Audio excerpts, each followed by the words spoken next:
My fellow Nerdicans, welcome back to another episode of That's So Nerdy. Today I am bringing you the winning deck profile from the last video, and it is going to be Ramp Vegeta.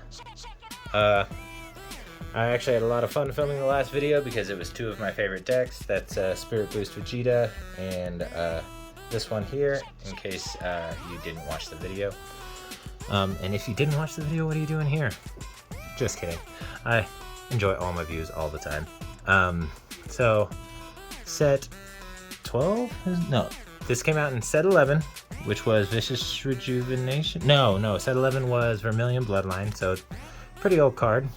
This is the reprinted version, as you very well saw. Everybody should be familiar with this leader, but if they're not, I'll just go over him real quick. He draws on swing. If he deals damage to your opponent, you get to look at the top card of your deck. If it's a mono blue card, you can ramp it in rest mode, and then he awakens at 4 life by drawing 1 card. No restand, no second card, just drawing a card, which used to really suck, but now it's not that bad considering how good this deck is. But when this deck first came out, it wasn't nearly as good as it is now.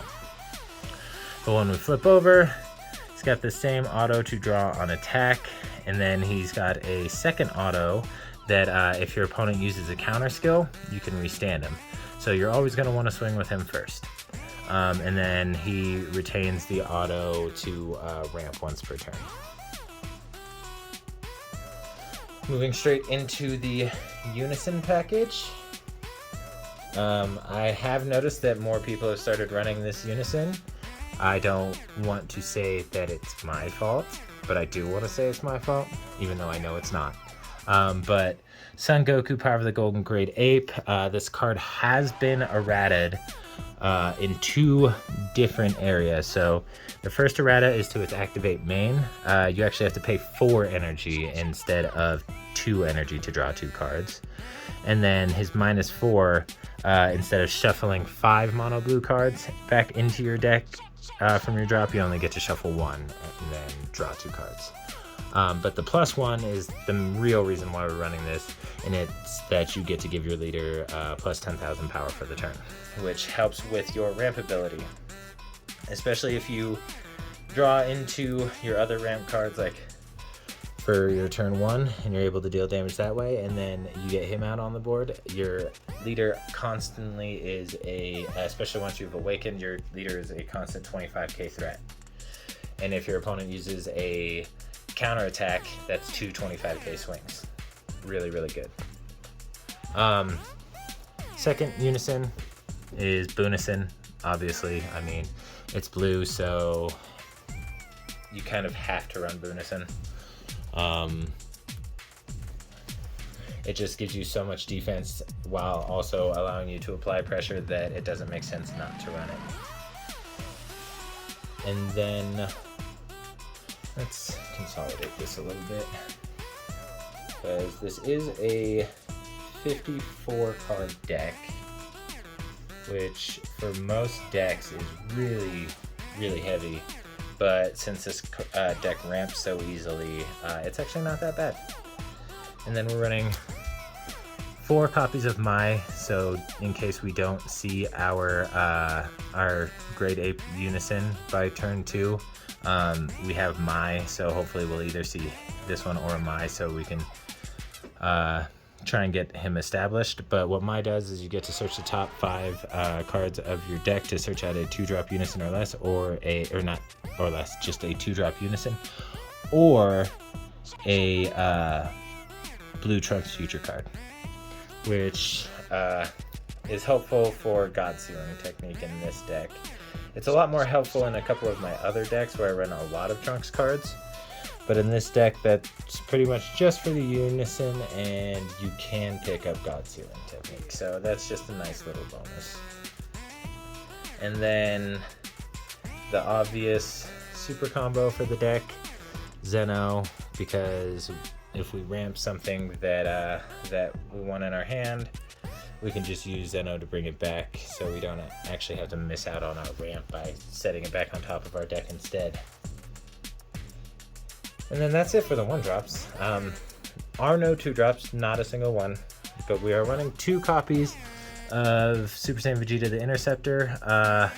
20k dual attacker, counter that bottom decks 2 cards of your opponents. And I mean, this card was a lot better when it came out. It's still really good, but there are a lot of answers to him, which is why I'm only running him at 2. And then we're running 2 copies of Vegeta Ready to Rumble, because in a ramp strategy, he's just too good. He's a counterattack blocker, 20k, that when he's played, if your opponent wants to attack anymore for the turn, they have to pop an energy each time. So that can be really, really impressive. Usually is, because normally your opponent, no matter what stage of the game, unless they don't think that they're going to survive their next turn, or like my next push, I should say. If they don't think they'll survive, then sometimes they'll try and push through. But most of the time, you slap down a Ready to Rumble and their turn's done. It's kind of like a baby hatchlight almost, except they still have the choice to attack. And then 4 God Sealing, because it's God Sealing. Free counter attack as long as you have a unison with 2 or more markers. So those are the only 2 searchable targets by Mai, but it doesn't really matter that much. And then we're running 2 copies of Baby Golden Avenger for the counter skill, of course. It does have the counterplay skill, which bounces back A7 or less, but the counter is why we run it. So when he's played, you get to bottom deck one of your opponent's cards and draw a card. And he's 30k triple strike, so that's really, really good. And then 2 copies of KL Rampaging Demon. This is for later gameplays, obviously, because you want to wait until you have 7 energy, which could be your turn 4 if your opponent has, or if you haven't missed any ramps from your opponent comboing out or anything like that. So you could get Kale out early as turn 4. It's going to wipe their board, ignoring barrier, as long as you have 7 energy, and then it gains dual attack and barrier. So it becomes really good. Running 2 copies of SS4 Vegeta Rise of the Super Warrior, mostly because he's not super important in this build. Don't get me wrong, it's helpful to get that search and to be able to do those things that SS4 Vegeta does, but I find myself more often than not, when I have him in my hand, trying to figure out a strategy to play him out instead of actually doing what the most beneficial strategy for me at the time is. And then we're running 2 copies of Super Saiyan God Son Goku Miraculous Transformation. Deflect, Unique, Triple Strike, Barrier, Counter Attack. Negate the attack, play this card in rest mode. As long as this card is in rest mode, your opponent cannot attack your leader card with battle cards. And then during your opponent's turn, he reduces his energy cost by 3. So he becomes a 3 cost. So there's our Deadly Defender Floodgate, and then our Ready to Rumble, which is usually good enough to really just hinder our opponent from what they want to do.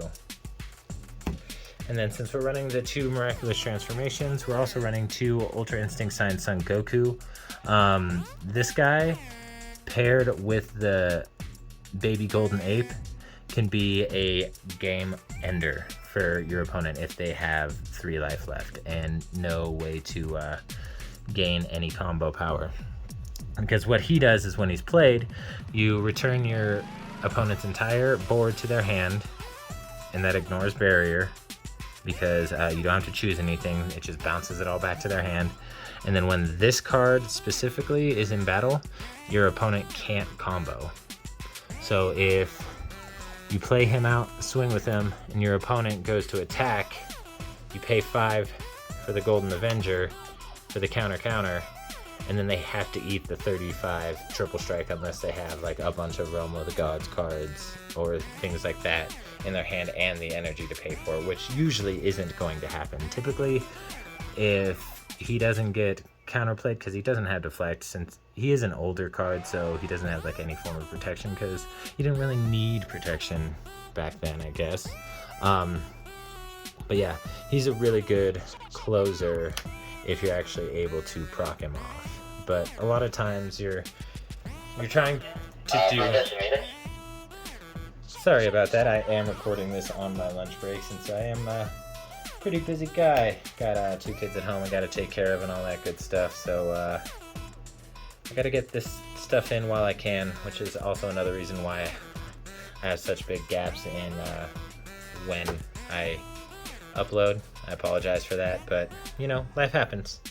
I do appreciate every one of you guys that watches my videos though, and if I do end up getting big enough, hopefully I can be able to repay you guys, but until then, all my funds go to the young ones. We're running 1 copy of Turning the Tide because it's Turning the Tide and it's Ramp Vegeta, so it's really easy to proc him off. A lot of people cite in the Jiren if they have it for him now. So he's not as good as he once was, but he's still a really good game ender. He's still a real good way to finish things off. And then, shoot, I should probably consolidate this a little more. What we'll do is we'll scoot you over, scoot Trunks, do the scoot, scoot, scoot, scoot, scoot, scoot, scoot, and then move you over here.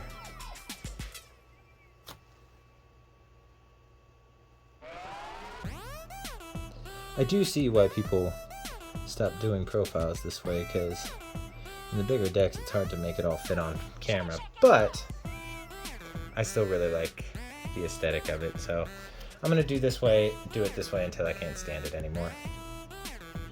And then we're getting into, I mean, the pretty obvious cards for this deck. There's one in here that I haven't seen really anyone else play, and I really like it, especially if your opponent's trying to play like a more stally game and trying to not attack into you and take down your life. But I'll get to that one. We'll get to that one when we get there. 4 copies of Ultra Instinct Goku's Kamehameha, because I finally got it. Anybody who's been watching the channel knows for a while that I've been complaining about the fact that I don't have this card because it was just too expensive. It was far too expensive for me to justify buying a playset of them, because it would have cost me almost $100, whereas this only cost me, I think, $28 for the playset. So I had to jump on it. But what that does is if you use it during your turn, you get to, well, first of all, it gives your leader or a battle card plus 15k power for the duration of the battle. And then if it's your turn, you get to draw a card. If it's your opponent's turn, you get to restand an energy, which is really nice. Really, really nice, honestly, because you can use that, and if you don't have another one in your hand, you could just jump straight over into the Beerus Destroys. And that one is going to, for those who don't know, it bottom decks, on your turn it bottom decks a card larger than your opponent's energy, and on your opponent's turn, it draws you a card and allows you to bottom deck a 2-drop or less, on top of also giving you 10k combo power. And then you're not gonna see a blue deck without Sensu Bean. It's just not gonna happen. You may see different ratios of the Sensu Bean, but you're not gonna see a blue deck without Sensu Bean. It's very, very rare that you would ever see that. And then it's blue, so 4 copies of Dimension Magic. It's the Sparking Negate that allows you to restand 2 energy when you play it. And then 2 copies of Chilled Army Reinforcements, because sometimes you just need a little extra protection just a little extra protection. And then to get into the card that I was talking about, Result of Training. At face value, for any other deck, this card is bad. Really bad. Like not relevant for any reason at all. But in this deck, you pay 5 energy, which you can very easily reach by turn 3 if your opponent doesn't know what you're doing, or if you just have the more advantageous RNG. You get to tap an energy, awaken. You don't have to take any life. You get to awaken, and then restand 4 of your energy. So essentially you're paying 1 energy to awaken with this guy. But you can't do it until you have 5 energy, which in any other deck is too late. You're already awakened by then, so it's too late to even want to run that card. But in this deck, especially if your opponent's trying to stall you out, you could have it by like turn 3. At the earliest, I should say. You can have it by turn 3 at the earliest. And then for the SCR, Baby Hatch. Pretty obvious. I mean, just shuts down turns, ends your opponent's game plan, and allows you to steal games. So that is my list for Vegeta. If you like it, go ahead and smash that like button, comment, and subscribe. I have more videos coming down the pipeline because I have been able to free up a couple things in my schedule. So I actually have been able to start concentrating on making some more content for you guys. And let's be real, it's not just for you guys. I enjoy doing it too, but it's mostly for you guys and the state of the game, because I would really love it. I would absolutely love it if this game could get popular enough that I could get like a local scene in my town, but it's just not quite there yet. But like I said, like, comment, subscribe, hit the bell so you don't miss any videos, and stay